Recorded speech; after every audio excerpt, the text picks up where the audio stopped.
कभी कभी जिंदगी हमें ऐसे मोड़ पर लाकर खड़ा कर देती है जहां हमें अपने फैसलों पर सवाल उठाने का समय ही नहीं मिलता।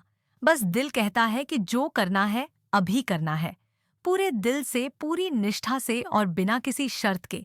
यही स्थिति थी उस स्त्री की जो अपने पति नील के लिए सब कुछ दांव पर लगाने को तैयार थी। उसकी आंखों में जो दर्द था वह शब्दों में बयान नहीं किया जा सकता। नील को तकलीफ में देखकर वह खुद को रोक नहीं पाई, और जो कुछ भी किया वह बिना किसी स्वार्थ के पूरी सच्चाई और प्रेम के साथ किया। वह जानती थी कि नील पर बहुत बड़ी मुसीबत आ पड़ी है, और यह वह समय था जब अगर उसने कुछ नहीं किया तो नील को शायद जेल से बाहर निकालना नामुमकिन हो जाता। यही वह क्षण था जब उसने सोचने की बजाय करने को प्राथमिकता दी, क्योंकि उसके लिए नील का दर्द अब उसका अपना बन चुका था। एक पत्नी के रूप में उसकी जिम्मेदारी केवल एक औपचारिक रिश्ता नहीं थी, बल्कि उसका जीवन साथी अब उसकी आत्मा का हिस्सा बन गया था। जब कोई अपने जीवन साथी को कष्ट में देखता है तो भीतर से कुछ टूटता है, और यही टूटन उसे हर हद पार करने को मजबूर कर देती है। लेकिन इस कहानी का दूसरा पहलू ऋतुराज के सवालों में सामने आता है, जो यह नहीं समझ पाता कि किसी के लिए इतना कुछ करना सिर्फ रिश्तों की मजबूरी नहीं, बल्कि प्रेम की पराकाष्ठा है। वह पूछता है कि अगर वह अपनी परेशानियां बताए तो क्या वह भी उसके लिए ऐसे ही खतरे उठाएगी। लेकिन उसका सवाल एक गलतफहमी पर टिका होता है, क्योंकि नील और ऋतुराज में जमीन आसमान का फर्क है। नील उसका पति है, उसकी जिंदगी का वह हिस्सा है जिसे उसने अपने दिल और आत्मा से स्वीकारा है। नील की तकलीफ अब उसकी तकलीफ बन चुकी है, क्योंकि शादी एक सामाजिक समझौता नहीं, आत्मिक एकता होती है, जहां एक का दर्द दूसरे का बन जाता है। इसलिए वह स्पष्टता से कहती है कि नील मेरा हस्बैंड है, उस पर आई हर मुसीबत अब मेरी है, क्योंकि हमारी जिंदगियां जुड़ गई हैं।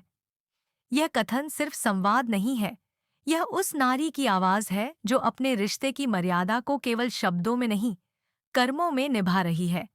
यह बताता है कि जब दो लोग विवाह के बंधन में बंधते हैं तो केवल दो नाम नहीं मिलते, दो आत्माएं एक हो जाती हैं, और तब एक का संघर्ष दूसरे की लड़ाई बन जाती है। लेकिन यह बात समझने के लिए भावनाओं की गहराई चाहिए, जो ऋतुराज में नहीं थी। वहीं दूसरी ओर यह पूरी कहानी एक उदाहरण बन जाती है उस स्त्री शक्ति की, जो अपने प्रेम, अपने रिश्ते और अपने आत्मसम्मान के लिए किसी भी हद तक जा सकती है। नील की पत्नी का निर्णय कोई जल्दबाजी नहीं था, बल्कि यह एक सोच समझकर लिया गया कदम था, जिसमें उसने यह तय किया कि अगर वह कुछ नहीं करेगी तो उसका पति टूट जाएगा, बिखर जाएगा और शायद फिर कभी नहीं संभलेगा।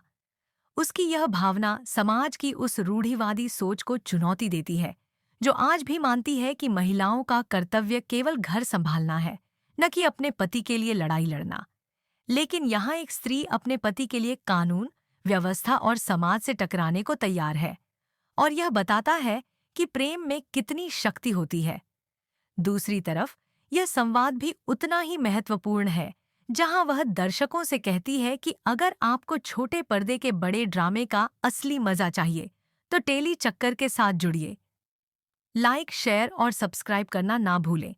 ये केवल एक लाइन नहीं, बल्कि उस पूरी भावनात्मक यात्रा का आमंत्रण है जिसमें हर दर्शक खुद को जोड़ सकता है। यह कहानी केवल नील और उसकी पत्नी की नहीं है, बल्कि हर उस इंसान की है जो अपने प्रियजन के लिए खुद को भुला देता है, जो अपने रिश्ते के लिए हर खतरा मोल लेता है, और जो यह मानता है कि प्यार केवल कहने के लिए नहीं, निभाने के लिए होता है।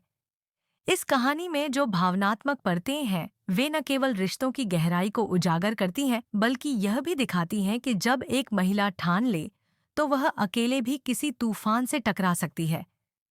वह किसी की मदद की मोहताज नहीं होती, उसे केवल एक उद्देश्य चाहिए होता है, अपने प्रियजन की सुरक्षा। और जब वह उद्देश्य स्पष्ट होता है तो उसके कदम अडिग हो जाते हैं। इस संपूर्ण स्क्रिप्ट में हर शब्द, हर वाक्य, हर भावना इस बात का प्रमाण है कि सच्चा प्रेम सीमाएं नहीं देखता, परिस्थितियां नहीं देखता, केवल समर्पण देखता है। यह समर्पण ही उसे नायक बनाता है, और यही कारण है कि नील की पत्नी हर उस स्त्री के लिए प्रेरणा बन जाती है जो अपने रिश्ते को केवल सामाजिक बंधन नहीं, आत्मिक बंधन मानती है। उसकी नज़र में नील केवल एक पुरुष नहीं, बल्कि वह आत्मा है जिसे उसने अपने भीतर जगह दी है। और जब उस आत्मा को पीड़ा होती है, तो वह खुद को बचाने की बजाय उसे बचाने को प्राथमिकता देती है। यही कहानी का सार है, यही उसकी आत्मा है, और यही इस कहानी को बाकी सभी से अलग बनाता है।